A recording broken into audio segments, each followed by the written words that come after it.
or an actor or something like that. A foolish person. Foolish person. Yeah, I think so. Yeah, many people think they are in contact with people from the other side, and that the other side is a world just like this, and they go visit them all the time. Mm-hmm. And on the other side is only the spirit, right? There's no personality. No, there isn't. Yeah. So you see, and there is so many people around this world who says that they have contact with the other side, or with aliens, or with demons, or devils, or what you ever like.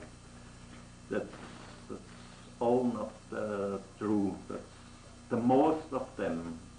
It's illness. They have an overturned mind. They are sick. They are what? I think sick. His first flight around our solar system. Here's a picture of Mars. By the way, this is not a professional tape. As you can see, these pictures are in a picture album, and I've just got my camcorder out, and Wendell and I are flipping through the pictures. So this is not a produced tape for you to look at. So it'll probably never be on the market, but at least you get a chance to see some of these pictures.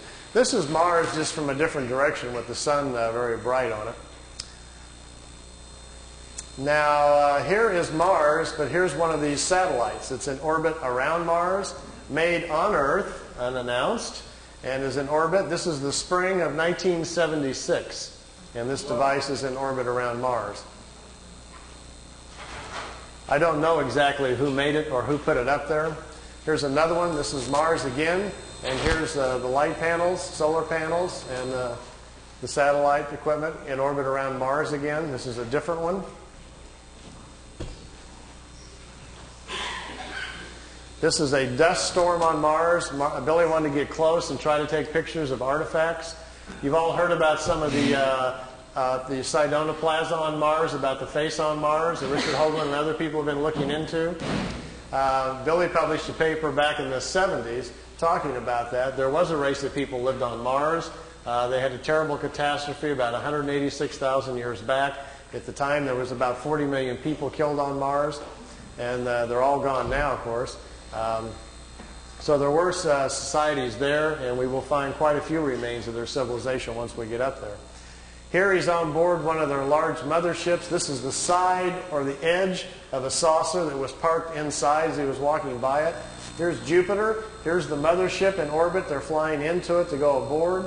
It was 17 miles high and about 10 miles in diameter. He spent 3 days on it. They went to different places in our galaxy to show him around. This was the craft that was right in front of him as they were flying into it. He took a picture of that one. Here, again, is back at Mars. These aren't in any particular order. Here's another object in orbit around Mars. And look, here's an American flag on it. So there's a couple of things that they put up there that the military's put up that we don't know about. This is a picture of Billy in a suit. He's on a prehistoric planet to see the dinosaurs. He's got a breathing apparatus on. This is a Pleiadian man, and they've stepped outside of the ship so he can see the animal life on this prehistoric world. Got his picture taken, too. That's pretty good.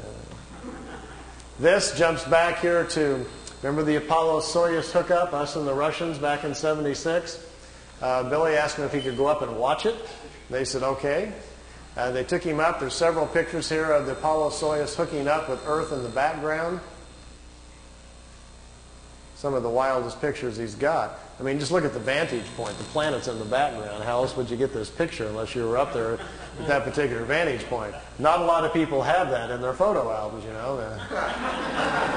You can imagine the people at NASA would crack up, you know.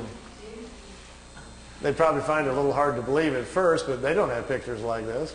Here it is where it's just hooked up. There's Earth in the background, and here's the two capsules coming together. This is the top of the mothership. There's windows, but there was nobody in the windows as they came into it. We really missed out here. Billy shot, he said, 3 or 4 rolls of film inside the mothership, talking to people and going up and down the halls and so forth. He lost all of the pictures. They were all stolen from him. We've only got 2 or 3 of them left, and they're really practically nothing. This is a prehistoric Earth. They're back in time. That's Earth in the background. That's a moon in front of Earth, and he's looking over the surface of another moon. At that point, they told him there were 2 moons in orbit around planet Earth. We think we're about 60 million years back. Here's another picture over the surface. Neither one of those moons is currently the moon that's in orbit now. The moon that's in our orbit now, they say, has only been there around 5 million years. Look at this one. This is another piece of equipment in orbit around Mars, and it's huge. It's like a space station, and it's in orbit around the planet. It's also from Earth. We haven't heard anything about that, have we? Here's the dinosaur pictures. Billy's back inside the ship, and there's a viewing screen in the craft, and he says he's taking these pictures. Here's our first dino. He's got kind of gold-brown skin, got large hind legs, short forelegs, and a head that looks kind of amphibian, like a vegetarian type. Here's the second one. There's a bird here apparently dropping some food or something. Is that Charles? Charles dropped his food. This one's pretty hard to see. Here's the head of some sort of creature crashing through some bushes here.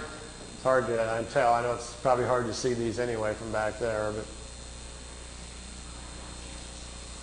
just the idea that someone could actually go back in time just really gets my brain going. There's a bird. There's his eyes, some pretty nasty looking teeth.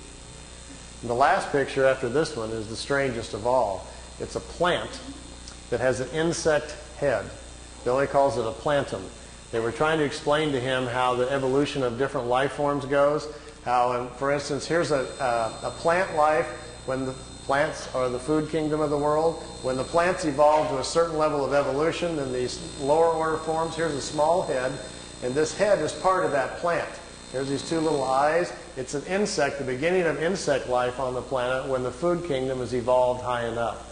There are 7 different stages, they say, of spiritual energies or creational energies on a planet that create the many different kinds of life forms. There's a transition from one kind to the next. Ours is the 7th or the last one. We have to wait until the animal kingdom has raised the evolution of the body material high enough so our cycles can start.